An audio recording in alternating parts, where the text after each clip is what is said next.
Everybody, it's your man's RB.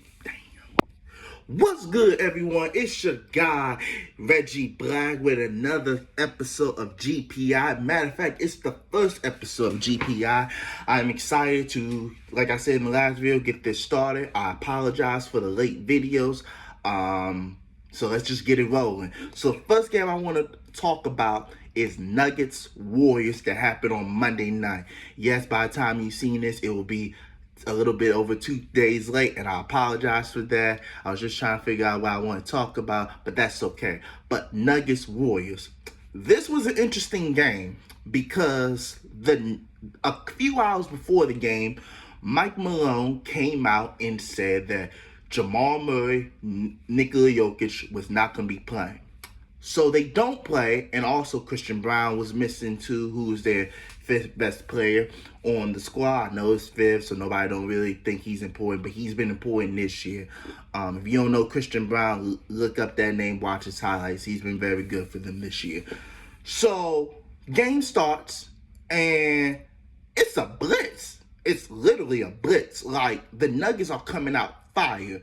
Hence why Aaron Gordon had a career night. He came off with 38 points in that game. But the Warriors, Steve Kerr talks about Steph Curry being tired and all that stuff. Do you say that before a game?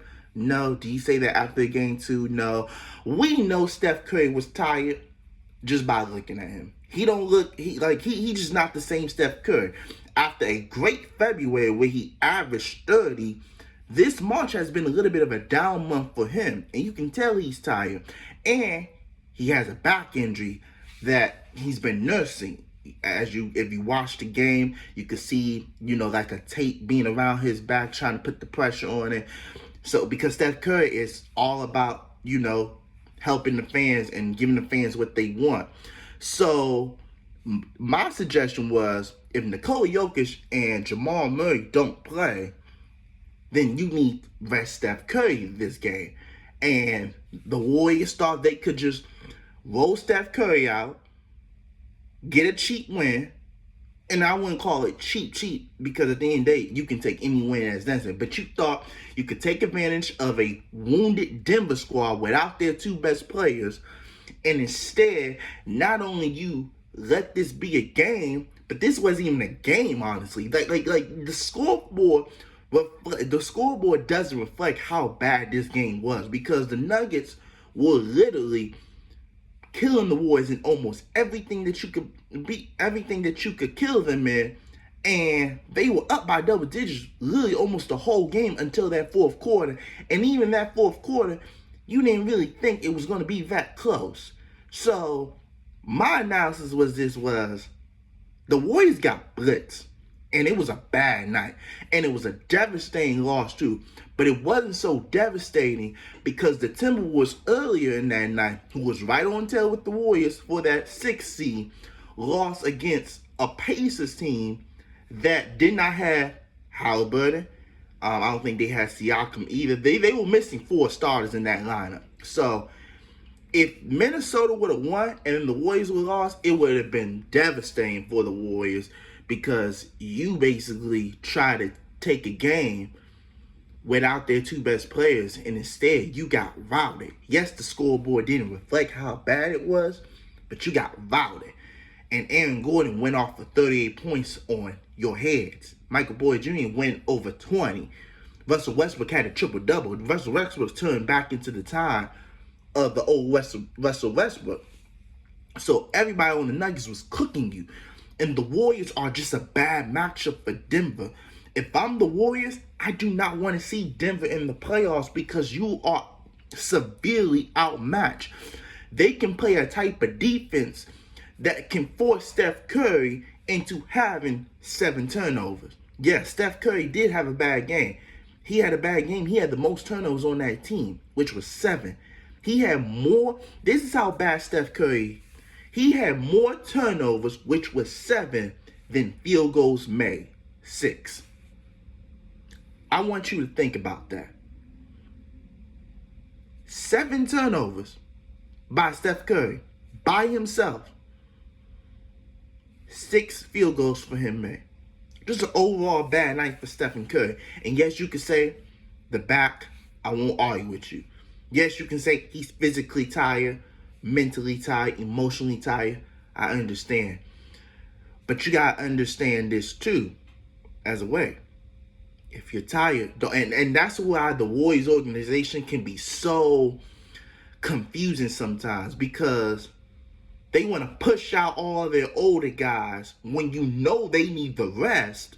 But when it comes to the young guys, you want to be cautious with them. Think of all the injuries that they had this year. Moses Moody, knee tendonitis. Jonathan Kuminga, sprained ankle, missing 30-plus games. Okay, why are we being that cautious? We would never know.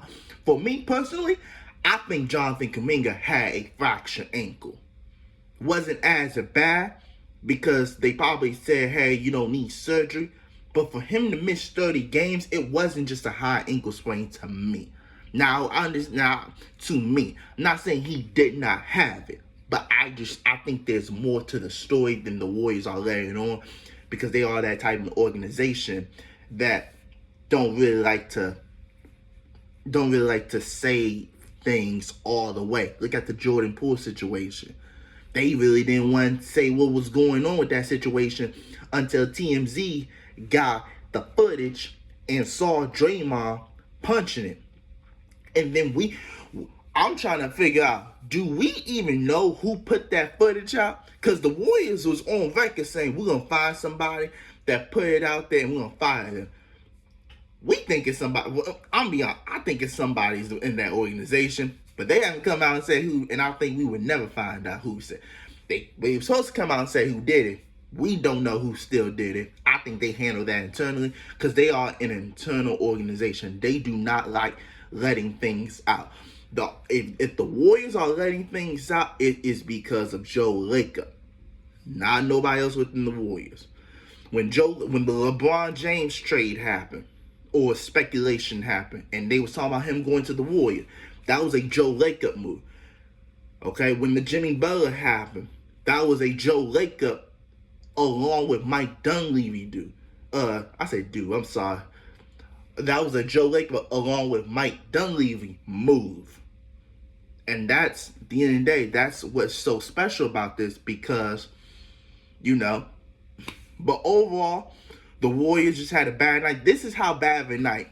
They became the first team in NBA history to shoot under 60% from the free throw line, under 25% from the three-point line, and committed 20 or more turnovers. Let me repeat that again. The Warriors on Monday night, because by the time I'm posting this, it will be today, Thursday. On Monday night, the Warriors became the first team to shoot under 60% free throw, shoot under 25% from the three-point line, and committed 20 or more turnovers. That's how bad of a night the Warriors have. And now, what we thought was a devastating loss, because the next night the Warriors had to face the Bucks. Now it wasn't even now they made up for the Bucks game. This was a defensive masterclass by Draymond Green, Jimmy Butler, GP2. Draymond Green was probably the best player defensively on the court Tuesday night for both teams. He held Giannis to 5-16 shooting. Probably Giannis' worst shooting percentages this year, if not second. I didn't have time to look it up. But the Warriors and the Bucks, the Warriors coming off a devastating loss to the Nuggets, now they don't have Steph that night. And I agree with one of the Warriors, Golden Days, shout out to Cyrus. I agree with him. I thought they should have rested Steph Curry Monday, played him Tuesday. But what you did was I wouldn't say you forced him, but you played him knowing how tired and hurting he was, thinking he could give it all. He couldn't, played a bad game, and now that you're forced to rest him, now you're risking being on a 2-game losing streak. But this is how you know the Warriors are a good team. I wouldn't say great, but they're good.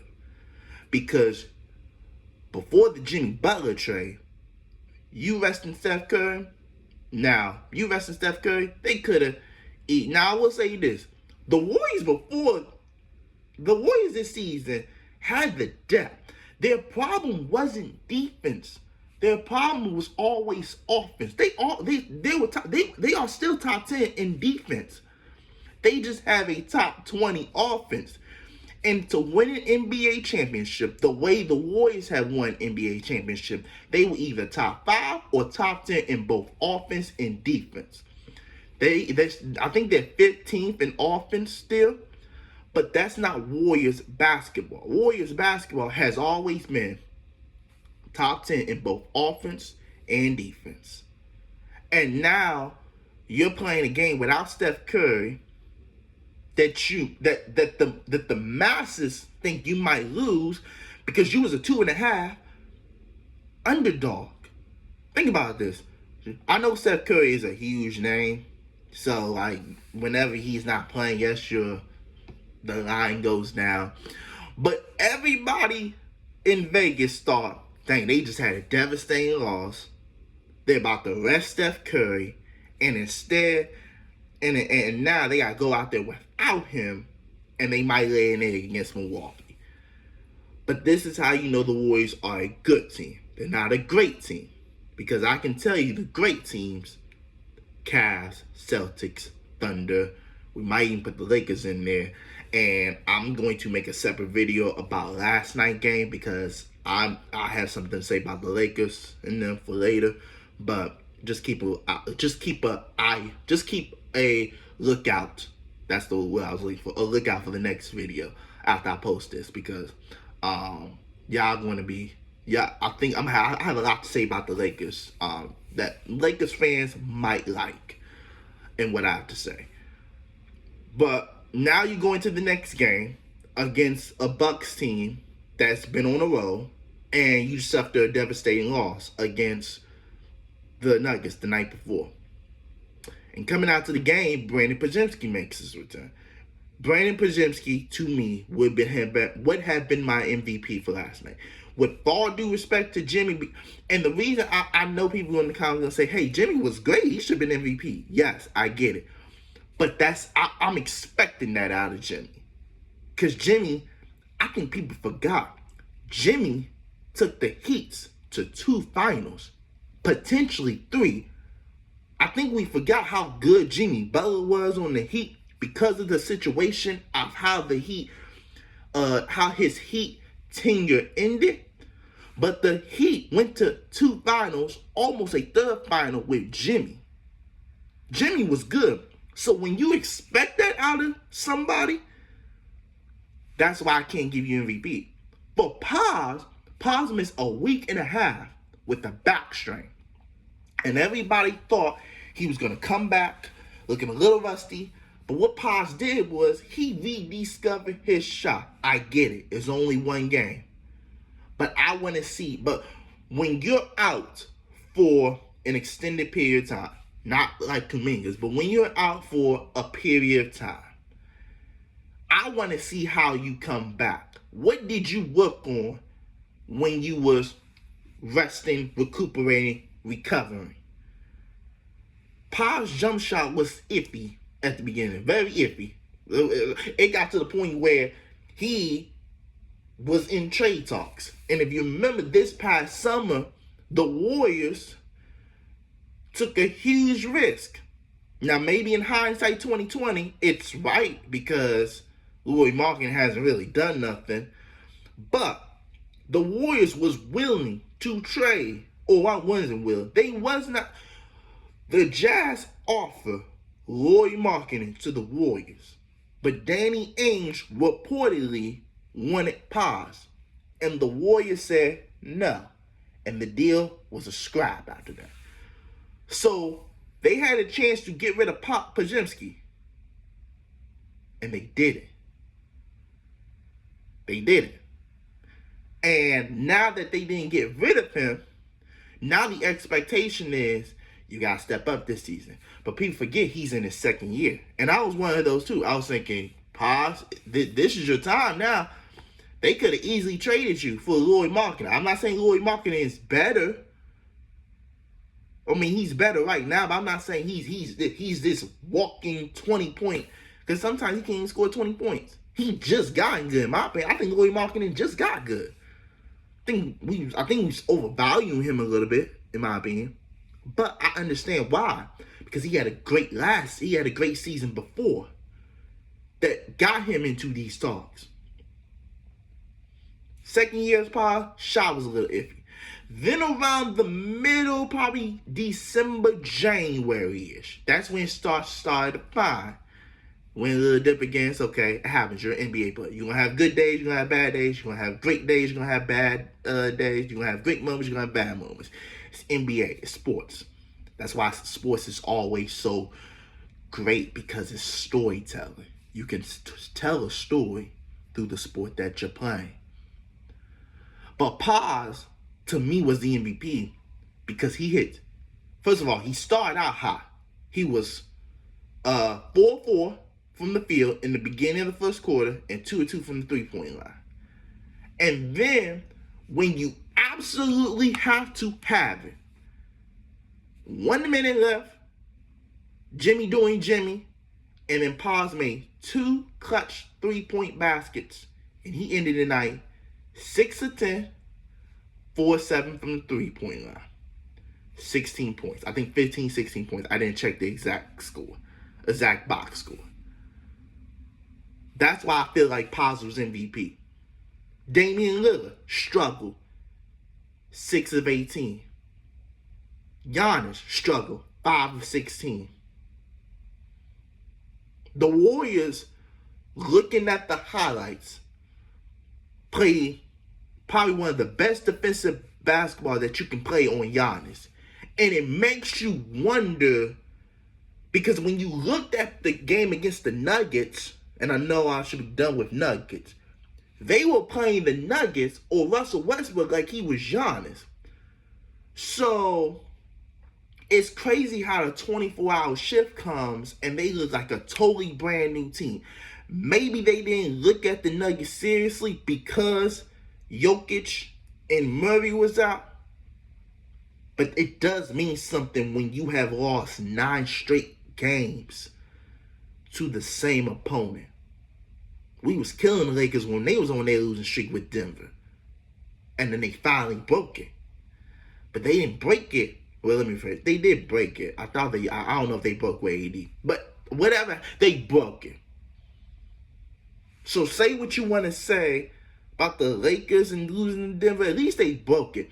The Warriors got to prove they can beat the Nuggets. Because right now, looking at it, they cannot beat the Nuggets. The Nuggets is a bad matchup for them. The Nuggets can play the best defense on Steph Curry because they have guys that can guard the perimeter. Okay? And I know that everybody thinks, that the Nuggets can't, the Warriors can beat the Nuggets. And I'm not saying that they can't. But if we're looking at from a matchup perspective, who is guarding Jokic? And it's no disrespect to Draymond Green, but Jokic has seen what the Warriors did to him physically. And you know what he said? I got to muscle up. And he muscle up. Now nothing phases him. Draymond can't phase Jokic the way he used to. Because Jokic is too smart now. Jokic is too big now for Draymond. You can try to tie him all you want, but you got to hit baskets. At the end of the day, in the NBA, it is a make or miss league. That's why I did the stat again for the Nuggets game, Monday night. Warriors became first team. Shoot under 60% from the free throw line, under 25% from the three-point line, and committed 20 or more turnovers. It's crazy history, right? But that's what happened. But for Nuggets and for the Warriors and the Bucks, a huge 24-hour turnaround. The great defensive gem on Giannis and Dame, keeping them just a little under 21 points for both. And we thought this was a game, I thought this was a game that, that Giannis was going to score 30, Dame's going to get his little 25 to 30 points, and the Warriors are going to lose a close game, maybe get destroyed.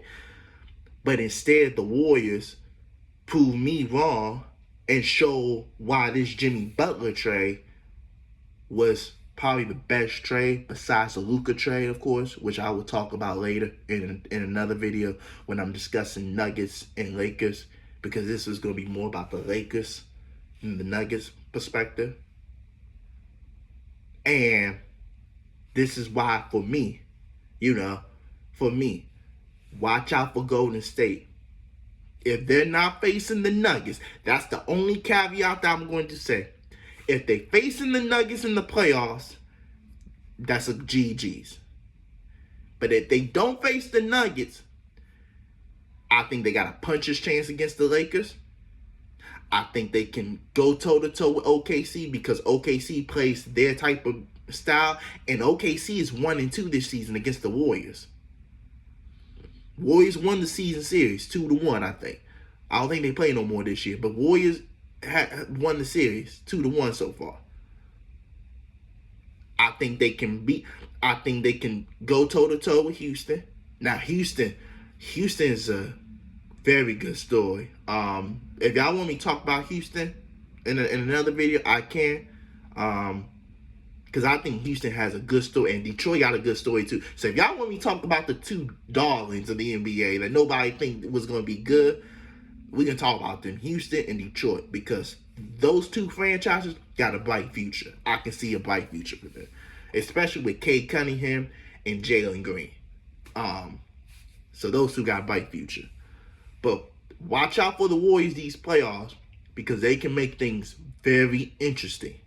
The playoffs is all about matchup, and if the Warriors can get the right matchups, they can easily get to a conference finals with the right matchup. Not saying they will, but they can get to the conference finals at least, and probably play the Lakers. Probably. But that's it for GPI. Warriors Nuggets reaction, Warriors Bucks reactions from Monday and Tuesday night. Next video you will see is my reaction on two games last night that I thought was very interesting. I'm just going to give you a little preview. Lakers, Nuggets, Cavs, Kings. Of course, Luka, AR, rolling again, and LeBron is on his way. We're going to talk about the Lakers point of view. And the Cavs losing 3 straight. And what has been the problem during the 3-game losing streak? And is there any concern for them, heading to this final stretch of the NBA season into the playoffs? That's it for GPI. Like, share, subscribe, comment, and I'm out. See y'all next time.